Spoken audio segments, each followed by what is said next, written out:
Hola, vamos a dar continuidad con nuestro diplomado. En esta ocasión corresponde que trabajemos con el módulo número 5, que lleva por título Orientaciones metodológicas para la selección y aplicación de técnicas para el manejo disciplinario y pedagógico. Este módulo es muy importante porque a partir de este y el siguiente módulo vamos a revisar todos los elementos que necesitamos para hacer un plan de trabajo pues adecuado, equilibrado y sobre todo eficiente. Muchas veces nosotros como docentes o como profesionales que trabajamos con niños y niñas, pues nos vemos muy abrumados por todo lo que compete a la evaluación. Y muchas veces se nos olvida que la evaluación no es más que un punto de partida para una buena intervención. Y que muchas veces pues nos enfocamos más en la evaluación como tal y pocas veces le damos importancia al seguimiento y a la aplicación misma de las actividades que vamos a estar realizando con los niños y las niñas para poder trabajar con ellos.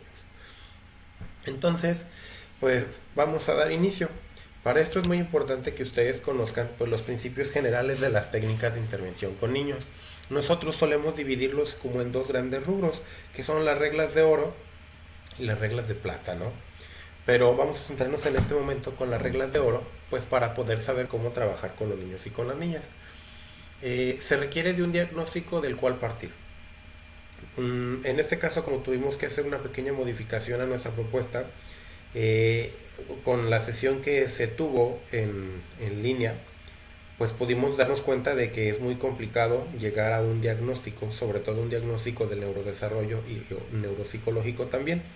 ¿Por qué? Porque requiere muchísimos elementos para poder identificar qué zonas del cerebro no están trabajando bien, para bien estimularlas o bien buscar una ruta alternativa con la cual poder trabajar. Pero sin este diagnóstico estructural, funcional, pues va a ser muy complicado que tengamos una intervención de manera asertiva. Recuerden que bajo nuestro enfoque nosotros pretendemos identificar qué partes y qué equipos en el cerebro del niño no están funcionando como deberían, para entonces nosotros saber qué otro canal vamos a buscar. Porque si nosotros estamos intentando llegar de lleno por una ruta directa a una zona donde sabemos que tenemos problemas, que nos está dando conflictos, pues va a ser más difícil, ¿no? Entonces al niño que tienes con problemas para leer y escribir, pues poniéndolo a leer y escribir no es una de las estrategias más asertivas para trabajar. Y pues este enfoque viene desde muy a tiempo atrás, donde nosotros teníamos problemas y hay que repetir, repetir hasta que lo puedas hacer bien, ¿no? Pero también es un arma de doble filo, porque si el sujeto no lo puede hacer bien, al momento de repetirlo, pues lo interiorizas, lo mecanizas más y el error pues puede persistir por mucho tiempo. Otro es que las acciones que se van a realizar deben de ser intencionadas y planeadas. Muchas veces nosotros somos expertos en juegos, somos expertos en actividades, pero muchas veces no sabemos con qué intención en realidad va a ser. Entonces yo les pregunto, si ustedes van a utilizar un memorama pues para trabajar memoria, yo les diría, ¿por qué? Explíqueme de qué manera un memorama le va a ayudar a trabajar memoria. De qué manera se tienen que plantear las instrucciones y las adecuaciones para llegar a este fin. Es entonces que ustedes tienen que tener una intención y no nada más porque memorama se sabe que sirve para eso. Si nosotros sabemos esas peculiaridades, nosotros podemos hacer mejores adecuaciones.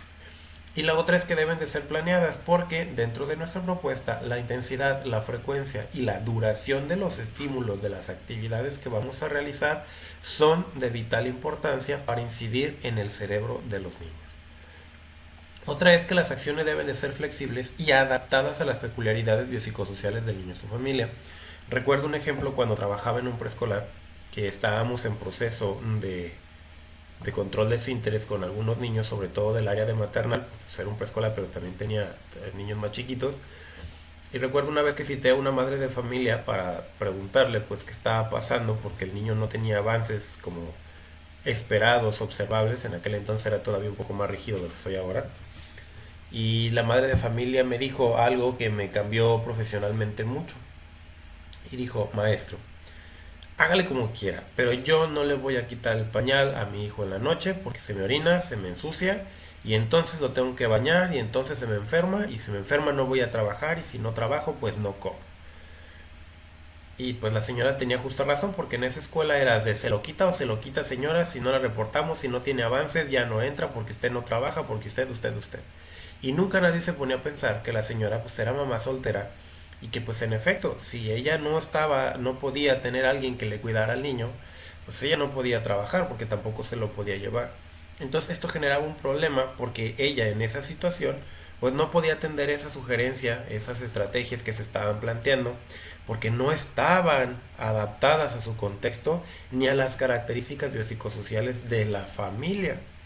Del niño pues también estaban un tanto desfasadas. Ahora mucho tiempo después me pongo a analizar ese caso y me doy cuenta de que pues el niño no tenía los prerequisitos para poder trabajar y que por eso, sumado a la dinámica de la familia y de la escuela, pues el niño no podía concretar esa habilidad. Entonces es bien importante que sepan que deben de ser flexibles y adaptadas. Entonces, otra es que se deben de contemplar las características normativas propias de la etapa del desarrollo en que se encuentra el niño. Por ejemplo, los niños en edad preescolar, pues el juego de roles, el juego imaginativo, el jugar a ser, es una de las actividades que les ayuda a interiorizar, a aprender y a estructurar su psique, a desarrollar habilidades, a interactuar. Entonces debemos de saber que esto es muy importante en el preescolar, porque si ustedes trabajan con un niño en etapa preescolar, pues esas actividades deberán de ir centradas en esos principios, en esos elementos. Esto es muy diferente en el caso de un niño escolar, ya en la primaria. Entonces, si a un niño más grande lo quieres tratar como un niño más chico, muchas veces hay problema. A veces no, pero es muy importante pues ser flexibles y retomar qué características tiene el niño en esa etapa. Por último, es muy importante identificar el modelo teórico desde el cual se realizó el diagnóstico para definir las estrategias en el momento de la intervención. Y para eso, pues me gustaría presentarles un ejemplo de un diagnóstico. No recuerdo ahorita con exactitud si ya lo vimos con anterioridad, pero es para que ustedes puedan darse cuenta de lo importante que es definir este tipo de aspectos.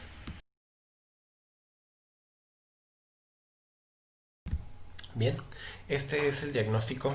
Ahora que recuerdo si se los había presentado ya, pero lo vamos a retomar nuevamente como ejemplo. Pues esta es una síntesis diagnóstica X de cierto paciente que me encontré en la red, les mencionaba. Y pues es importante ver el enfoque que tiene, porque aunque habla de trastornos del neurodesarrollo, pues es un enfoque más psiquiátrico, en el cual muchas veces pudiéramos llegar a entenderlo o no. Entonces, si los diagnósticos tienen enfoques distintos, pues va a ser muy difícil que nosotros podamos trabajar con ellos. Y esto se va a ver afectado, comprometido, pues los elementos que debemos utilizar para trabajar con ellos. Aquí, perdón, yo les comentaba, ese niño tenía dificultades a nivel social, a nivel del lenguaje y a nivel atencional, pues porque no recomendar intervenir en esas mismas áreas y no nada más con elementos que competan a la terapia farmacológica. Es entonces que nosotros debemos de identificar el nivel de dominio de la técnica que vamos a utilizar, en este caso de ustedes en calidad de terapeuta.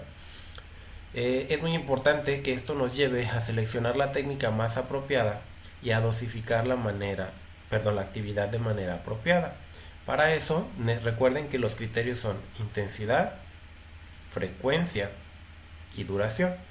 En este caso les voy a pedir que hagan la siguiente actividad ahí en su casa, que vean el video de la Yenka, se los voy a dejar ahí en la plataforma, y les voy a pedir que sigan los pasos que hace el chico que está vestido de jefe indio, y por favor la hagan de principio a fin una vez. Después de eso hay que regresar a esta diapositiva y se tienen que hacer las preguntas de ¿cuántas veces tendré yo que repetir esta actividad para que salga de manera fluida? Y la otra es que ustedes me digan qué trabajo yo con esa actividad, qué pretendo lograr con esta actividad al momento de aplicarla con algún niño o alguna niña dentro de un contexto terapéutico, pues para poder lograr avanzar y trabajar. Para esto pues es bien importante que sepan que nosotros principalmente en Sinapsis trabajamos con cuerpo y movimiento, ya que respetando los principios de neurodesarrollo, como lo vimos en el módulo 2, las primeras zonas en madurar son zonas sensitivas y motoras. Entonces la gran mayoría de los niños tienen dificultades en estos segmentos y al trabajarlos pues las cosas mejoran. Y cuando no, pues nos permite trabajar y trazar rutas alternas para lograr incidir en dichos procesos.